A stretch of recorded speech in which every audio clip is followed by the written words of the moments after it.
Hi, this video shows you everything you need to know to build your own greywater treatment system for just under £700. If your DIY skills are better than mine, or you can get hold of some second-hand kit, then it will cost you less. Greywater treatment is all about stages.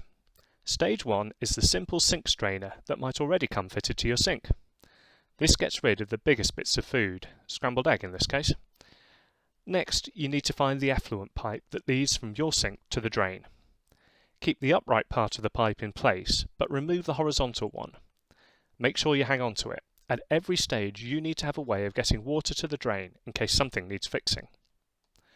You'll need to attach flexible hosing like this, which will allow you to connect a grease trap. This is stage 2. I bought a 13-litre capacity epoxy-coated steel grease trap, suitable for domestic use and for being kept outdoors. I also bought the roller movers underneath it to help with moving once it's full of water.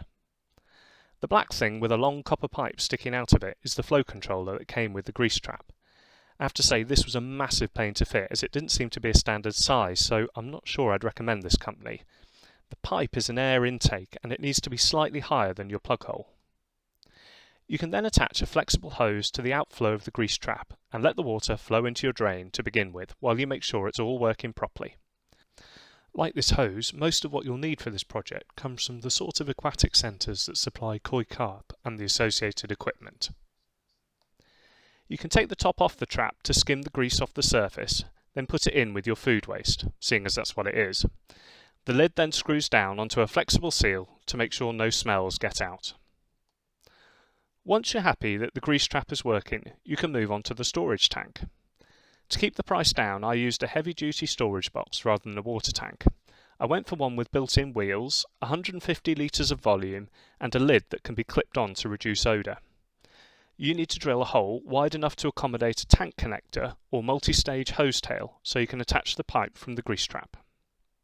At the other end of the tank is a small pump that automatically turns on and off depending on the water level in the tank. Again, you'll need to drill a hole in the tank to let the wire and hose in. As an emergency backstop, drill another hole and fit a water butt tap to it. Then add a flexible hose connector so that if the pump stops working for any reason, you can let the water out down the drain. If the lid slides down over the box, then make sure you don't accidentally drill a hole too high that will get covered up by it. Also, make sure the escape valve hole is slightly lower than the inflow hole, otherwise it won't drain the tank before the water backs up into the grease trap, and you really don't want that. Now you're ready to build stage 3, the filtration tank. This is where the water from the storage tank gets pumped to. It then filters down and drips into this reception pond. The pond can take the weight, but you need to make sure it's well bedded into fine building sand. I also used wooden blocks on the base of the pond to make sure no sharp corners pierced it. I used an old water butt as the tank to save money, but the pond is too small for it to fit completely inside without taking over the whole thing, so I rested it partly on the brick wall. Drill 8mm holes in about half of the bottom of the water butt and get rid of the plastic burrs. Then rinse out a load of 20mm gravel to get rid of as much of the dirt as possible. You'll see why in a minute. Position the tank exactly where you want it, because as soon as you start filling it with gravel and other filter media, you won't be able to move it without digging the whole lot out again. Yeah, that happened.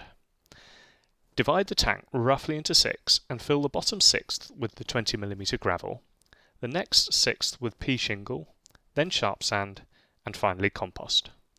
Connect the pump to the filtration tank and let the storage tank fill up until the pump fires up to make sure it's working. It turns out compost gets easily eroded by the water, so I tried barley straw to catch any leftover grease and an old dishcloth to capture any small particles. Then a pizza tray on top of the cloth. Then I gave up on both of them and just used a woven plastic sack on top of the barley instead. After a while you should see water starting to drip out of the bottom of the tank. It will run cloudy to begin with as it washes out some of the sand and dirt, but that won't last long. Stage 4 is the reception pond, where some of the material that makes it through the filtration tank is intercepted by reeds and other plants. From there, it overflows into the main pond, which is stage 5. You might want to disguise the filtration tank a bit.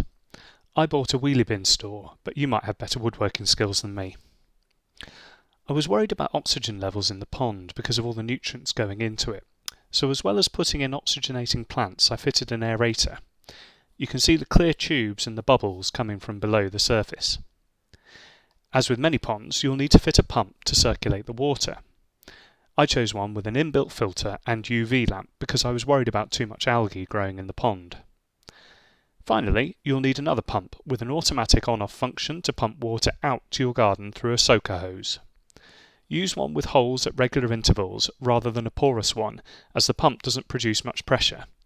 I'm thinking I might upgrade the one I bought. So it's all about stages, and here you can see the water at each stage of the process. The first glass contains dirty water from the sink, the second is water that's dripped out of the filtration tank, and the third is water from the pond. That's next to a glass of tap water for comparison. You can see that the pond itself does a lot of the cleanup, and that the system as a whole does a good job. But if that doesn't convince you, maybe this will. It's one of 3 newts that have moved in since I built the pond, and if they're happy, then I reckon the water must be pretty good. Now, as promised, a list of everything you'll need along with 2019 prices in pounds sterling. Good luck with your build, and feel free to post questions in the comments section.